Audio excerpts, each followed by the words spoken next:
أعوذ بالله من الشيطان الرجيم بسم الله الرحمن الرحيم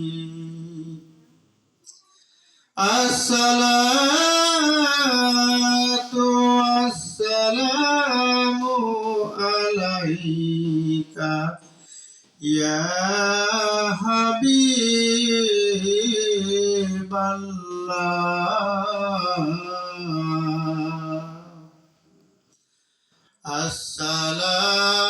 الصلاة والسلام عليك يا رسول الله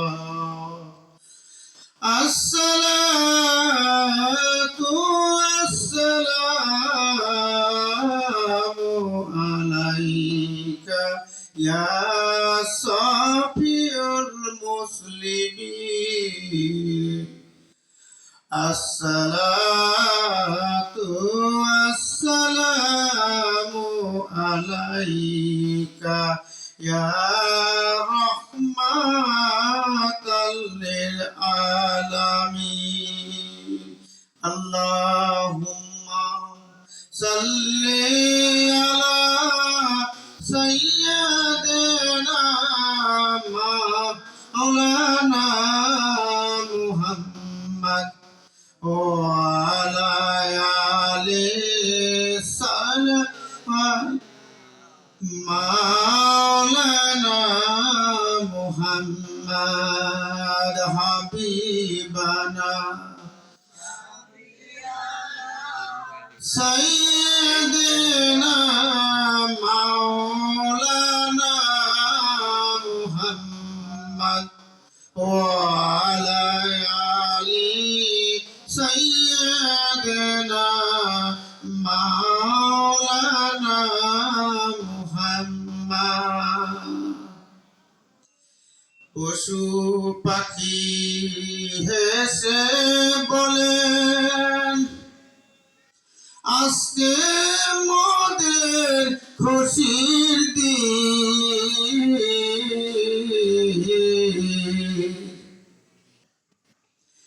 এই দুনিয়াতে আগমন হলেন রহমাতাল লিল আলামিন আল্লাহুম্মা সাল্লি আলা সাইয়্যিদিনা মাওলানা মুহাম্মদ ওয়া আলা আলি সাইয়্যিদিনা মাওলানা মুহাম্মদ হাবিবানা সফিয়ানা সাইয়্যিদিনা মাওলানা মুহাম্মদ ওয়া আলা আলি সাইয়্যিদিনা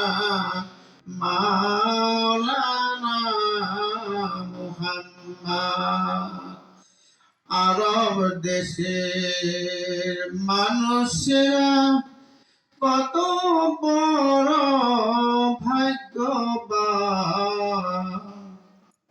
ওই নবীজির রূপ দেখিয়া সকলে হইলেন মুসলমান আল্লাহুম্মা সাল্লি আলা সাইয়্যিদিনা মাওলানা মুহাম্মদ ওয়া আলা আলি সাইয়্যিদিনা মাওলানা মুহাম্মদ আসসালামু আলাইকুম ওয়া রাহমাতুল্লাহি ওয়া বারাকাতুহু।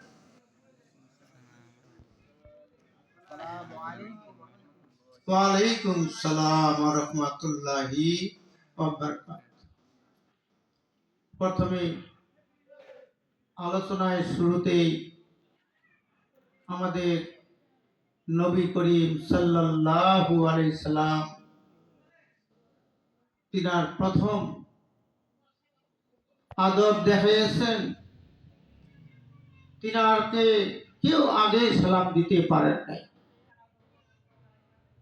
আপনার যেই যান না কেন, সর্বপ্রথম নবী করিম সাল্লাল্লাহু আলাইহি সাল্লাম তার মুখ দিয়ে আগে সালামের জবাবটি আপনাদের সামনে পৌঁছায় দিয়েছেন।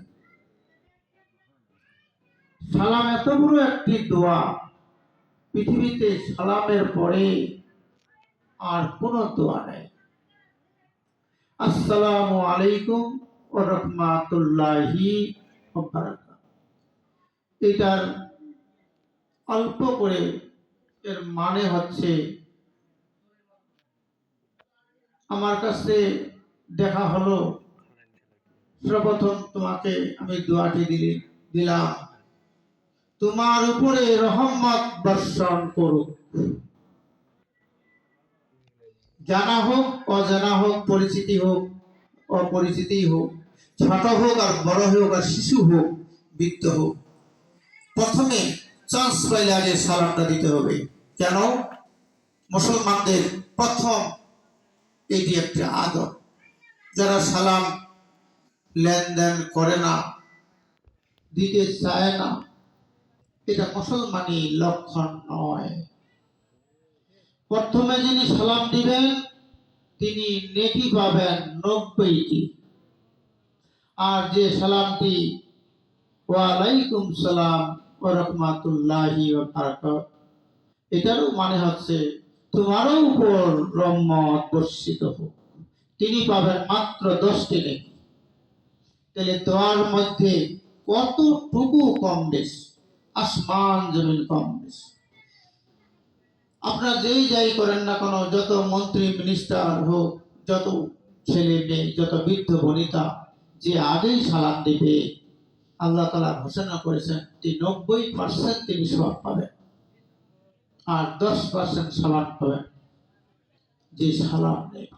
ইনশাআল্লাহ আমরা এই আদবটি এই মুসলমানের মধ্যে চালু তো রয়েছে, তা আমরা সব সময় আল্লাহ যেন আমাদেরকে সকলের কাছে এই আদব রক্ষা করে চলতে পারি। আল্লাহুম্মা আমিন। আজকের আলোচনা এবং এই মাহফিল কানি কসলগাঁও এই জিন্দাউলির মাজার প্রাঙ্গণে আয়োজন করেছেন। মিলাদুন নবী উপলক্ষে আমরা এই মাহফিলে বসার সুযোগ পেয়ে গেছি এবং নবীর শানে আলোচনাগুলি আমরা শুনতেছি। যারা এখানে আমরা দূর দূরান্তে আছেন, আপনারা সকলে এই মাহফিলে আসে আমাদের দয়ার নবী, মায়ার নবী কিভাবে, কেনই বা এই দুনিয়াতে আল্লাহ প্রেরণ করেছেন, এটি হলো রহমত। আর এই রহমতের কথাগুলি আলোচনার মধ্যে যারা বসে আছেন, এটি হলো বেহেশতের বাগান। আমাদের চতুর্দিকে ফেরেশতাগণ আল্লাহ তাআলা পাঠিয়ে দিলেন, দেখো আমার নবীর সাথে কে কে কথা বলে, নবীর সাথে তারা ভালোবাসা রেখে এই কথাগুলি শ্রবণ করতেছেন। এই ফেরেশতাগুলি সঙ্গে সঙ্গে তা আল্লাহর কাছে পৌঁছায় দিবেন এবং তিনি খুশি হয়ে যাবেন। ঠিকই সেখানে কি আমার দোস্তের আলোচনা হচ্ছে? ফেরেশতা বলছেন, হ্যাঁ আল্লাহ, আপনার দোস্তেরই সেখানে আলোচনা হচ্ছে। তিনি খুশি হয়ে যাবেন আর আমার দোস্তের আলোচনা যারা করবেন, আল্লাহর তরফ থেকে যারা শুনবেন তারা নিষ্পাপ নিষ্পাপ নিষ্পাপ। কারণ আমাদের নবী ছাড়া আমরা কোরআনকে পাই না। দেখেন একটি কাণ্ড, জাহেলিয়াতের যুগের পরে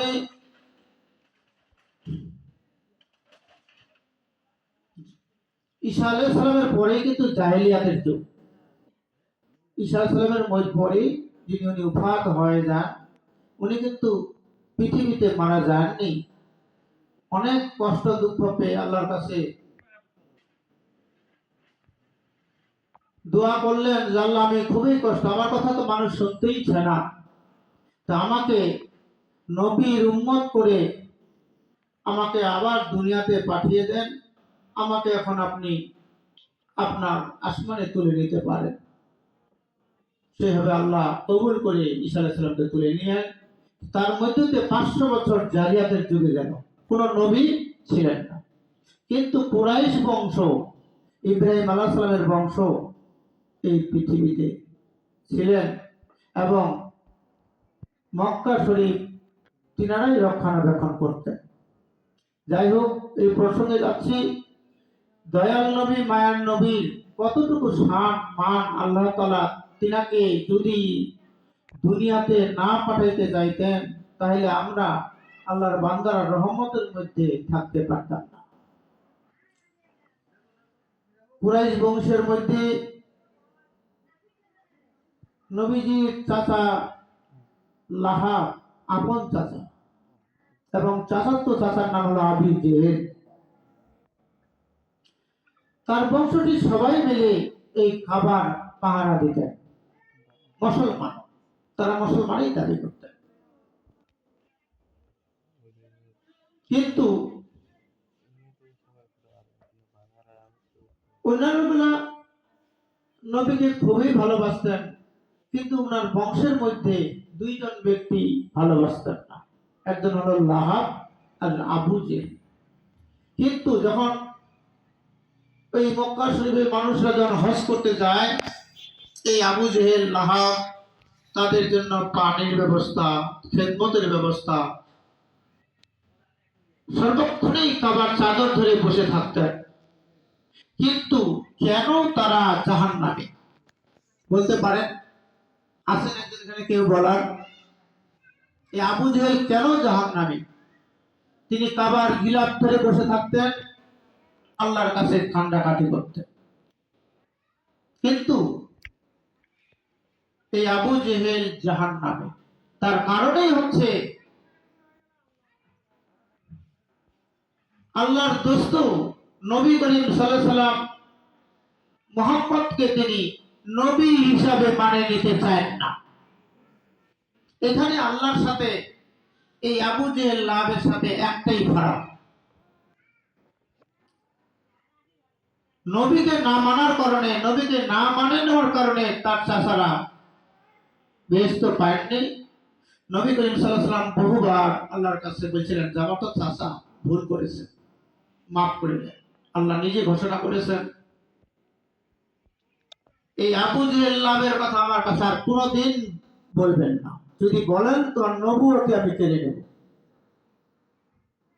তিনাকে মাফ করা হয় নাই। কিসের কারণ? একটি কারণ হলো নবীকে তিনি মানে নেন না। তাহলে কতটুকু ব্যাপার? যাই হোক, আমরা সবাই নবীর প্রেমিক। আজকের আলোচনা ঈদে মিলাদুন নবী। ঈদ মানে খুশি, মিলাদ এবং নবী, মিলাদুন নবী মানে নবীর আগমন পৃথিবীতে, জন্ম নয়। কিন্তু আপনারা হয়তো জানেন না, তাহলে জন্ম কোথায়? নবীর জন্ম পৃথিবীতে হন নাই। আল্লাহ তাআলা তার বান্দাদের জন্য নবীকে মানুষ হিসাবে কুরাইশ বংশে আগমন করেছিলেন, প্রেরণ করেছিলেন, আর আমরা বলবো আগমন হয়েছে। এটা বিরাট ঘটনা। নবী কতবার জন্ম হবে? নবী তো আল্লাহর আরশে, আল্লাহ নিজেই তিনাকে নিয়ে কোটি কোটি বছর তিনার আরশেই ছিলেন। আদম আলাইহিস সালাম যখন তিনাকে সৃষ্টি করেন, তার প্রধান আলোচনা সভায় 6 জন ব্যক্তি ছিলেন।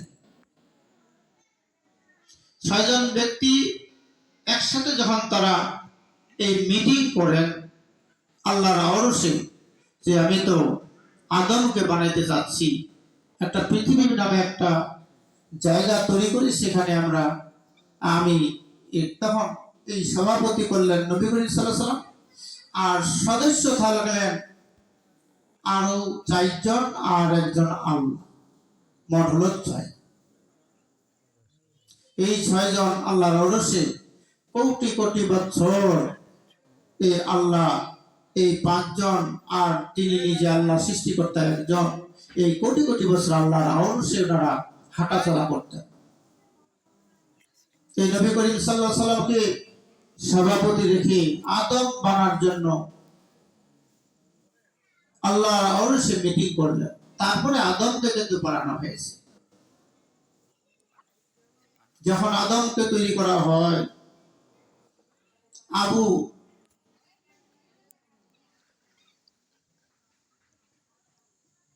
আল্লাহ বলেছেন যে আমার আদম যখন, এটা বলতে গেলে অনেক কথা, সংক্ষেপ শুধু নবীর আগমনের কথাই আমি তুলে ধরতে চাই। নবী তিনার পরামর্শেই এই আদমকে তৈরি করা হয়। যখন আদম সৃষ্টির জগতে যখন তিনি জীব পালেন, যখন জীব পাবে, তখন আল্লাহ তাআলা ফেরেশতাদেরকে সকলকে হুকুম করে দিলেন, তোমরা সবাই আদমকে সিজদা করো। কিন্তু তার পূর্বেই এই শয়তান আল্লাহর কাছে বারবার বলেছিলেন যে আদমকে তৈরি করো না, দুনিয়াতে খুব ফ্যাসাদ সৃষ্টি হয়ে যাবে। পৃথিবীর এমন একটি, আল্লাহর বিভিন্ন জায়গার এমন একটি গজব ব্যস্ত নাই যে এই শয়তান আজাজিল তিনি সিজদা দেন। এত ইবাদত করেছিলেন, তার ইবাদতের শেষ নেই। কিন্তু সেখানে শেষের দিকে তিনি ধরা খাই গেলেন। ফেরেশতারা সিজদা দিলেন, দেওয়ার পর উঠে দেখলেন এই শয়তান আজাজিল সিজদা দেয় নাই। তখন ফেরেশতারা দেখলেন যে আমাদের উপর তো আর কোনো লানত পড়ে নাই। খুশি হয়ে আদমকে আরেকবার সিজদা দিলেন। এই জন্য প্রতি নামাজে আমরা 2টি সিজদা আল্লাহ ফরজ করে নিয়েছেন। প্রতি নামাজে 2বার, প্রতি রাকাতে 2বার আমাদের সিজদা দিতে হয়। যাই হোক, তিনি দিবসদশা ফিরে পাওয়ার পর আল্লাহ ওরসে দেখতেছেন আদম আলাইহিস সালাম,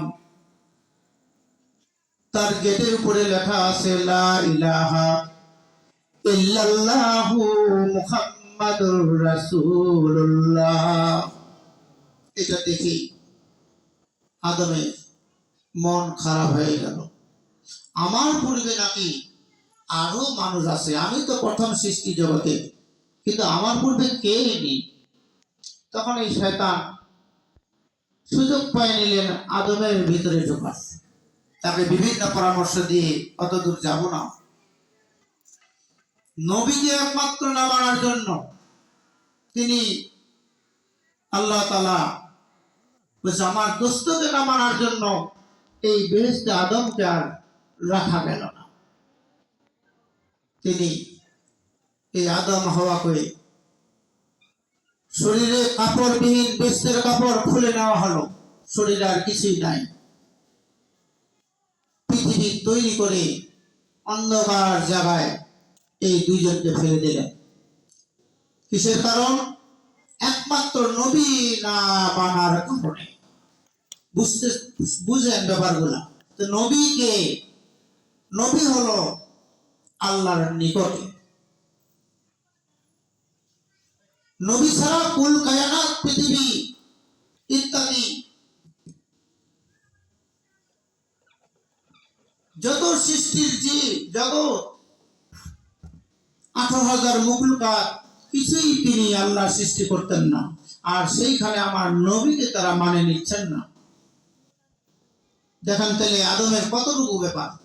একদিক দিয়ে আবু জেহেলকে মাফ করা হয়নি, আর এখানে আদমকেও মাফ করা হয়নি। বেহেশত থেকে অন্ধকার পৃথিবীতে নিক্ষেপ করে দিলেন। 350 বছর কাঁদলেন। কাঁদার পরে আদমের আবার স্মরণ হয়ে গেল, আমি এতদিন ধরে বেহেশতে ছিলাম, কিসের কারণে আমি এই অন্ধকার জগতে আছি, নিশ্চয়ই সেই কলেমা লা ইলাহা ইল্লাল্লাহু মুহাম্মাদুর রাসূলুল্লাহ, এটার ভিতরে এই রাসূলকে না মানার কারণেই আমি এখানে এসেছি। যাই আল্লাহ, আমি এখন স্বীকার করে নিতেছি আল্লাহ এবং রাসূলকে আমি এখন মানে নিলাম। লা ইলাহা ইল্লাল্লাহু মুহাম্মাদুর রাসূলুল্লাহ সাল্লাল্লাহু আলাইহি ওয়াসাল্লাম। জিবরাইল আমিন এই শুনে আল্লাহর কাছে জরুরিভাবে খবরটা পৌঁছায় দিলেন যে আল্লাহ, তোমার আদম তো এখন এই কলেমা স্বীকার করে নিচ্ছেন। স্বীকার করে নিচ্ছেন নিশ্চয়ই আল্লাহ। তাহলে তাদের দুইজনের ব্যবস্থা করো, আরাফাত ময়দানে উপস্থিত করা হোক। যেই হুকুম সেই কাজ। আরাফাত ময়দানে উপস্থিত হলেন, ফজরের আগ পর্যন্ত তিনি দুইজনে উপস্থিত হলেন। এখানে আল্লাহ দেখতেছে যে আদম তো এখন আমার এবং আমার দোস্তের অনুসারী হয়ে গেছে। সেখানে সূর্য তৈরি করে সূর্য উদয় করে দিতে হবে। তখন ভোর আকাশে পূর্ব দিকে লাল সূর্যের মতো আলো আসা শুরু করে দিল। হাওয়া দেখতেছেন, এতদিন যে অন্ধকারে ছিলেন তিনি তার শরীর মোবারক দেখতে পারেননি। হাওয়া দেখতেছেন, আমার তো শরীর এখন দেখা যাচ্ছে, আমি এখন কি করব? সূর্য উদয় হচ্ছে, আস্তে আস্তে ফর্সা হয়ে আসতেছে, সব দেখা যাচ্ছে। এখন হাওয়া খুব চিন্তিত পড়ে গেলেন। আশেপাশে দেখলেন একটি গাছ আছে, এই গাছটির 5টি পাতা তিনি ধরে নিলেন। একটি পাতা দিয়ে সামনে ঢেকে দিলেন, আর আরেকটি পাতা দিয়ে পিছনে ঢেকে দিলেন, আর 2টি পাতা বুকের মধ্যে দিলেন, আর একটি পাতা তিনি মাথায় দিলেন। এইভাবে আস্তে আস্তে সূর্য উদয় হয় নাই, হচ্ছে। এই মুহূর্তে এই আদম হাওয়া একত্রে 2 রাকাত নামাজ আদায় করলেন। এটা হলো ফজরের নামাজ। আর আল্লাহর কাছে ক্ষমা চাইলেন, রব্বানা জালামনা আনফুসানা ওয়া ইল্লাম তাগফির লানা ওয়া তারহামনা লানাকুনান্না মিনাল খাসিরিন। আল্লাহ এই নবীকে মানার কারণে তিনাদেরকে বিপদ মুক্ত করে দিলেন।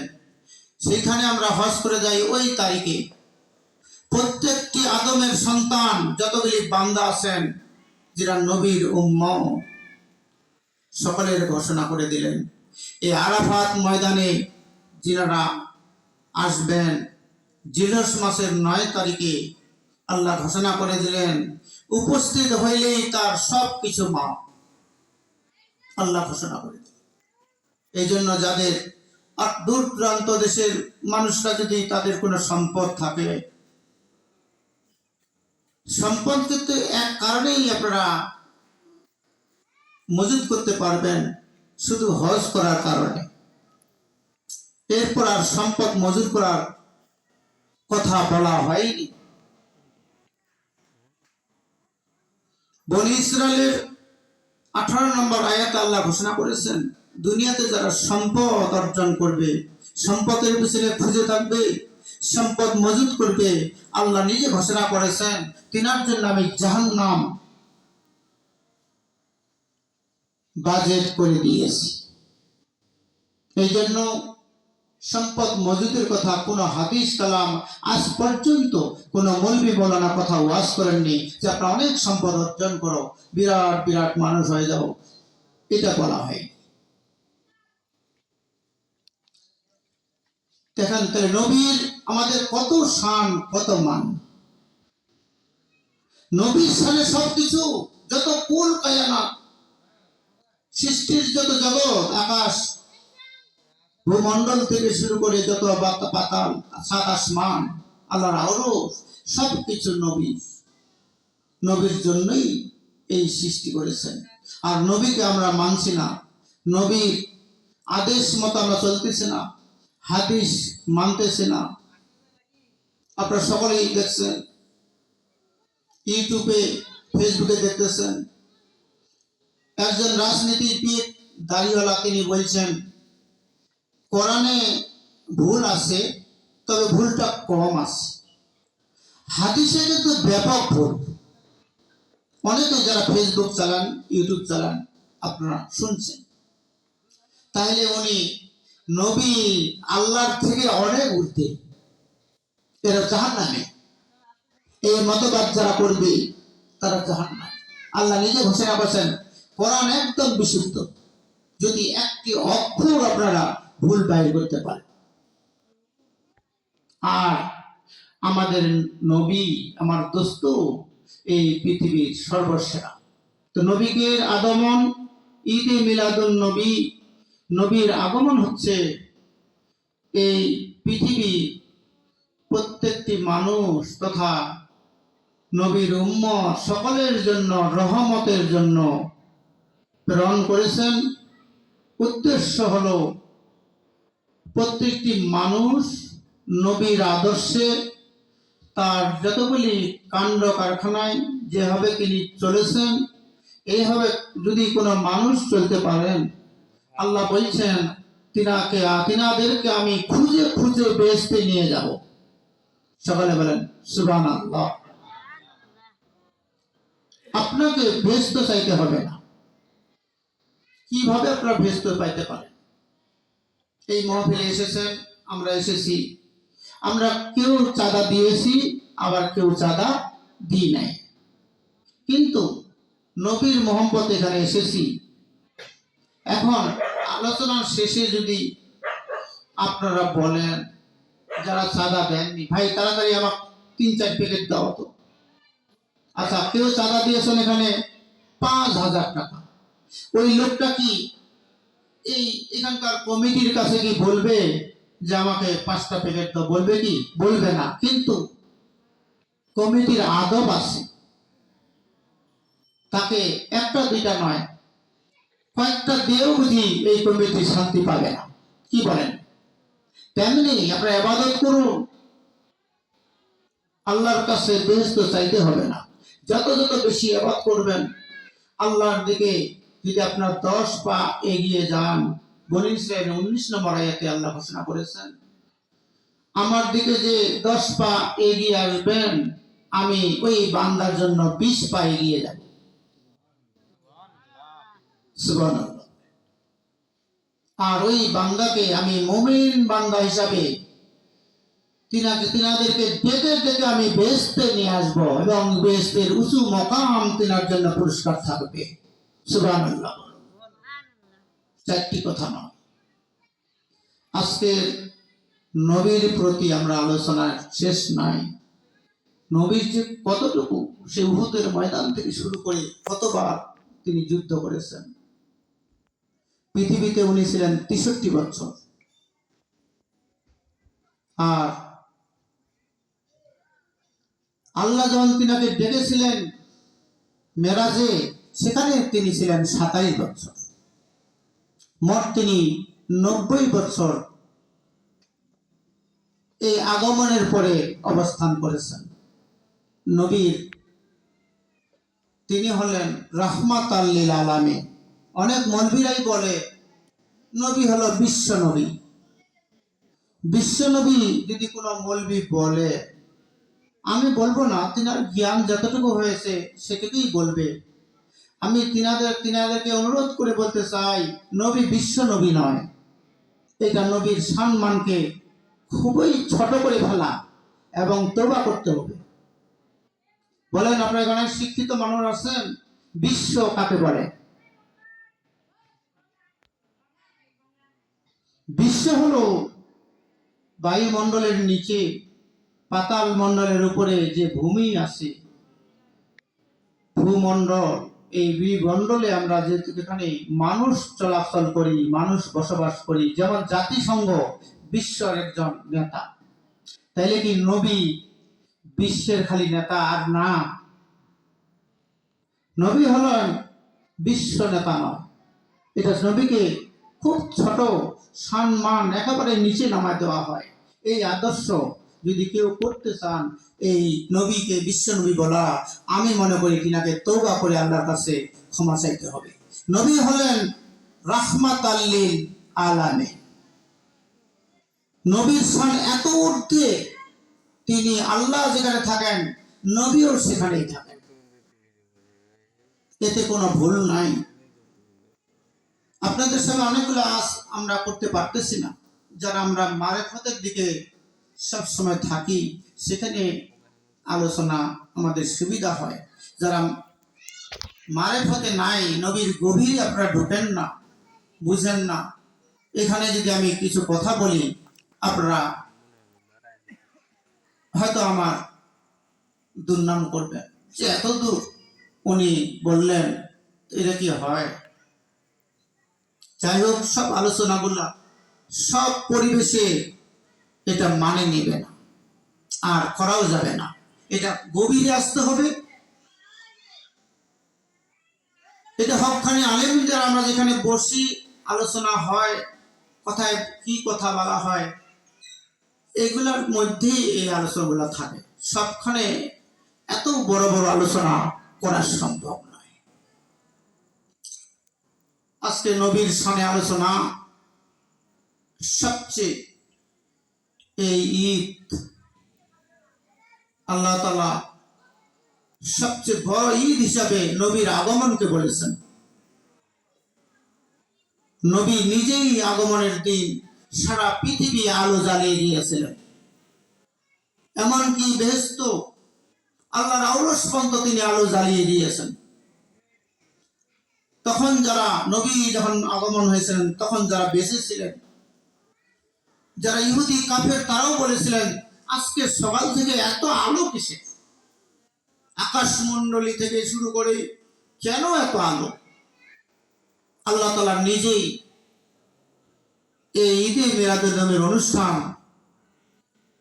ফেরেশতাদেরকে নিয়ে তিনি আল্লাহর আওরসে করেছিলেন, আর সেখান থেকে আলো এই ভেসে এসেছিলেন পৃথিবীতে। এখানে একটি গজলে আছে, গজলটা শুনাই।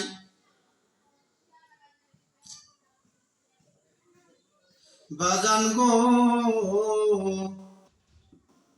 ও বাজান,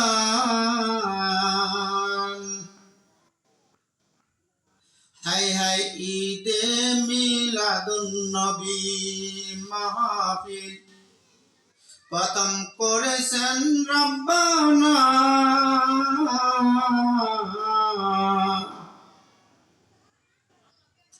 ঈদে মিলাদুন নবী মাহফিল প্রথম করেছেন রব্বানা। ইমানদার গণ জুলুম করো না, ইমানদার গণ জুলুম করো না। হাই হাই আলে ইমরানে আছে বর্ণনা, থাকে বলে আলে ইমরানে আছে বর্ণনা। কাকে বলে অধিকার দিন, কাকে বলে অধিকার দিন, কাদার দলে দেখে না। আছে আলে ইমরানে আছে বর্ণনা, যাকে বলে অঙ্গীকার দিন, কানায় দেখে না। যারা বুঝে না,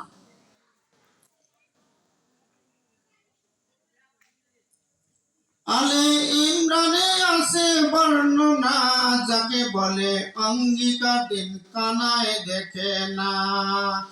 ইমানদার গণ জুলুম করো না, ইমানদার গণ জুলুস করো না। হায় হায় আশিক রে, হায় হায় আশিক রে, হায় হায় আল্লাহ জিবরাইল, হায় হায় আল্লাহ জিবরাইল শোনো না। আসমান সাজাও, জমিন সাজাও, সাজাও বেহেশত খানা। আল্লাহ জিব্রাইল শুনো না, আসমান সাজাও, জমিন সাজাও, বেহেশত সাজাও আনা। ইমানদারগণ জুলুস করো না। হায় হায় আসে যে পাগল মনের যন্ত্রণা, ওলি আল্লাহর মনের যন্ত্রণা। কোন মাখলুকাতে নবী, কোন মাখলুকাতে নবী চিল্ল, কোন মাখলুকাতে নবী চিল্ল, কোন মাখলুকাতে নবী চিল্ল, মুনাফিকরা চিল্ল না। এ আল্লাহ ইমানদারগণ জুলুস করো না, ইমানদারগণ জুলুস করো না। ঈদে মিলাদুন নবী মাহফিল প্রথম করেন রাব্বানা, ইমানদারগণ জুলুস করো না। আজকের ঈদে মিলাদুন নবী, এটা হলো নবীর আগমন, বুঝাই দিলাম নবীর জন্ম নয়। নবীর জন্মের কথা বলতে গেলে অনেক কথা, কথায় জন্ম হয়েছেন, কে বানিয়েছেন, কিভাবে বানিয়েছেন। আপনারা শুধু শুনেছেন কুল কায়নাত, অর্থাৎ আল্লাহর আউরুস, ভূমণ্ডল থেকে শুরু করে যত সাত আসমান, দজক বেহেশত, মিজান, ফুলসিরাত, হাসরের ময়দান কিছুই সৃষ্টি করতেন না যদি আল্লাহর দোস্তকে তিনি সৃষ্টি না করতেন।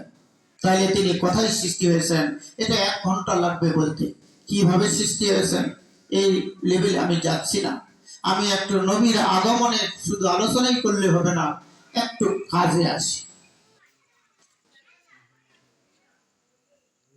আপনারা সবাই জানেন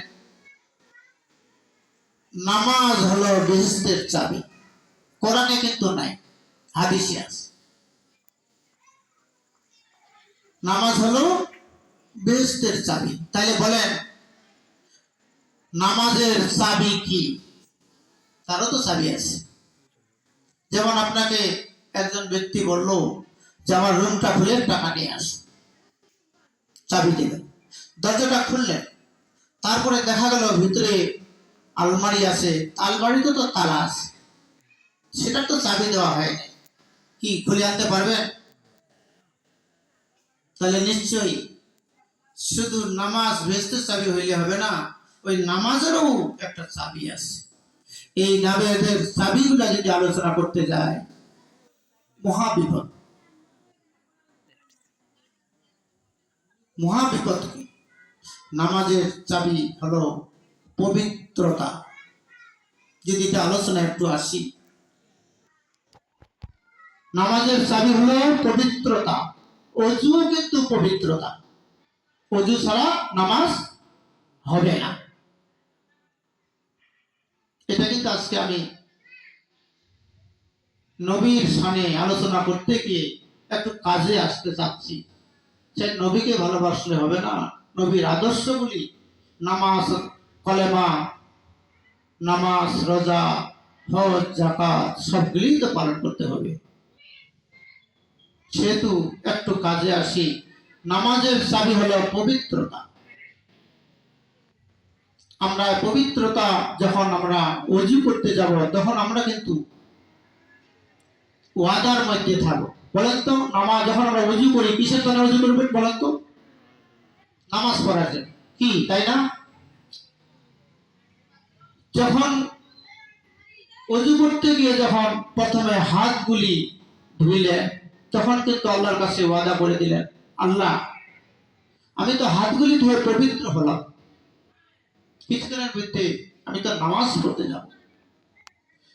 আল্লাহ এই হাত দিয়ে যেন আমাদের এই সুদ, ঘুষ, অন্যায় ভাবে মানুষের গায়ে হাত তোলা, অন্যায় ভাবে হাত দিয়ে চুরি করা,